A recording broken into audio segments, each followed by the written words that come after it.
What's going on, everybody? King of Dragons 5000 here, coming at you with another figure review. Today we'll be having a look at the Hasbro Marvel Legends Spider-Man Retro Series, The Shocker. And so here we have the Marvel Legends Shocker pose and out of the packaging. Before we have a look at the figure, let's run through his accessories. Shocker does come with 2 pairs of hands. We do get a pair of fists, as well as a pair of splayed open style pose hands. He also does come with 2 bubble effects, which we have seen numerous times in the Marvel Legends line. Other than that, Shocker here doesn't come with anything else, so with that out of the way, let's have a closer look at Shocker. And so here we have a closer look at Shocker, and I have to say Hasbro did an amazing job with this figure. I cannot lie. There's a lot of things to like about this figure, but there's one glaring issue that everybody has with this figure, and that's his quilted pattern. Hasbro really should have painted in the lines, just because it would bring out so much detail on the figure. All these nice recessed lines, unfortunately they're sculpted in, but there's no paint, and under harsh lights it really does lose those details, which is a very unfortunate, because they did a very good job sculpting this figure. They even have like a little panel line right here on the top of his costume right there, separating the main part of this part from the edging, so that's pretty cool. I do like the whited out eyes. I know some people prefer the eyes showing, but me personally, whited out eyes are the way to go. Having a look at the rest of his costume, again, very well detailed, but unfortunately we lose a lot of that detail here in this pattern. And in case you guys don't know, he's not Shocker in the sense that he deals with electricity. He's Shocker that he deals with sound waves, and that's why he has quilted patterns to absorb all those sounds. It makes sense when you really break it down, but yeah, for those of you who think he deals with electricity, no, it's shock waves, which is why he's called Shocker. But yeah, really liking the quilted pattern. I do like this pattern, or not really a pattern, but this sculpted work right here makes it look like he is wearing a leather outfit over the quilted pattern, so really good job there. And as you can see, he is using the new pinless joints that Hasbro started implementing. I think he was one of the first figures that implemented the pinless joints. I might be wrong, but yeah, really do like that. Then we have his shock gauntlets, which unfortunately do limit his articulation. He is not going to have any wrist swivel or wrist hinge, but the swivel does come at the shock gauntlet, so I really do like that. It's a really nice silver. As you can see, he's gripping it really nicely, and I do have him with his fist. He also does come with some open hands. His belt is done very nicely in that same silver color, so it just reflects light very well. And then of course he has the rest of his suit right here, which again has this really nice leather like sculpt to it, so it's really well done. And it's pretty much, this is going to be used for one figure and one figure only, and that is Shocker. Everything on this figure is a one-time use, so they gotta get it as they have it. Really do like this, how it continues that leather strap going down. It's not really a leather strap, but it's almost like a leather detail right here on his costume, and it's painted fairly well. Again, no paint or no pins visible on Shocker here, which it looks good, makes the figure look cleaner. And then we go on to his boots, where he has these silver bands going along his boots, which continue on to this really nice leather boot that he is wearing. I really love this leather look to it. They did an exceptional job sculpting it. Everything on Shocker here works for the character. The only thing he's missing, and the only thing that everybody says keeps him from being such a great figure, the missing line work in him. But other than that, he is still an exceptional looking figure. So with that out of the way, guys, let's actually get Shocker compared to other figures you may have in your collection.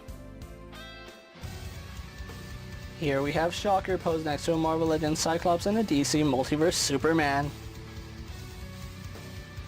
Here we have Shocker posed next to a WWE Elite Scale figure and a Mezco 1/12 Collective Popeye the Sailor Man. And finally, here we do have Shocker posed next to a Lightning Collection White Range and a Star Wars Black Series Mandalorian. So with the comparisons out of the way, let's have a look at Shocker's articulation. Now Shocker does have a hinge and ball joint here at the head, which you can see the hinge does let him look up very nicely.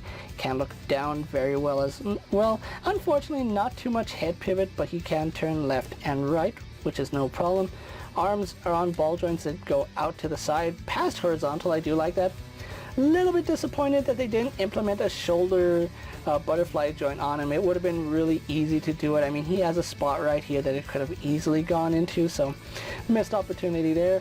Does go all the way around. We do have a bicep swivel, which works really nicely. We have a double bend here at the elbow. As you can see, he does go past 90 or at 90, whichever way you want to look at it.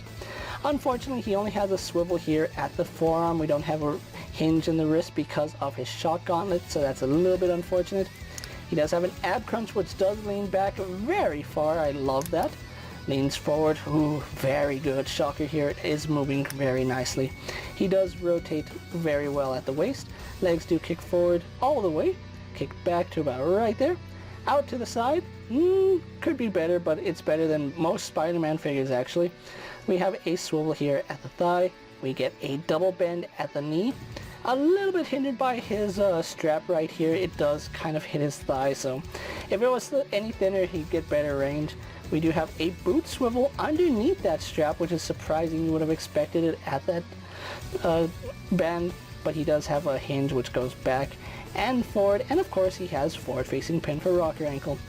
Overall, Shocker here has some pretty good articulation. I like what they did with him.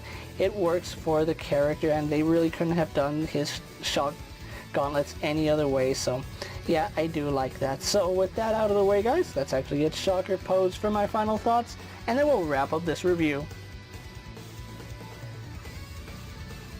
And so here we have the Marvel Legends Retro Carded Spider-Man series Shocker pose for my final thoughts. And overall, this is one of my favorite figures that I own right now. Out of all the Marvel Legends I've seen this year, Shocker here is actually one of the better ones. I really do like the paint. It's very clean on this figure. I can't see too many areas where they messed up. I think the one thing that this figure needed was paint, and if they had just painted the quilted recesses of his costume, this figure would look so much better. But that's a project for me to do later on and just spray him down afterwards. But anyway, this figure is done exceptionally well, and I love the way he came out. Yes, he is missing the wrist hinges, but the shock gauntlets do make up for it. The details they put on him is amazing, and the fact that we do get two sets of hands with the fists and the open hands makes him really nice. Although I would have really loved to see a different accessory with this guy. Maybe give him actual like shock waves coming out of his fist, because the bubble effects, and they just don't do it for me, to be quite honest. But Shocker here is still one of the better Marvel Legend figures that we've had a look at, and I really do like the way he came out. He was one of my favorite villains in the Spider-Man TV series, and Peter Cummings made him just sound so incredible. So yeah, I really do recommend Shocker for any Spider-Man fan, especially if you're a fan of the animated series and the episode where he fights symbiote Spider-Man. That scene is legendary. Unfortunately, this was not Electro, but Shocker is no longer in stores at the time I'm making this video. You might still find him at specialty stores like GameStop or FYE, but Amazon still has him available for $22, which if you're a fan of this character, definitely pick him up. It's probably the most superior version of Shocker that we've gotten from Hasbro, and it's just an overall great figure, so definitely pick him up. With that being said, guys, I'm KingofDragons 5000. Don't forget to like this video, leave a comment, subscribe to my channel. Go ahead and check out all my other action figure reviews as well as all my other Marvel Legend videos. Hopefully you find them informative. As always, if there's a figure you would like to see me review, let me know down in the comments, and if it fits in my collection, I'll gladly have a look at it. While you're at it, check out my Instagram account for new and exciting action figure photos, and as always, ring that bell to be notified anytime I upload a video. Until next time, guys, I'll see you later. Take care, everyone.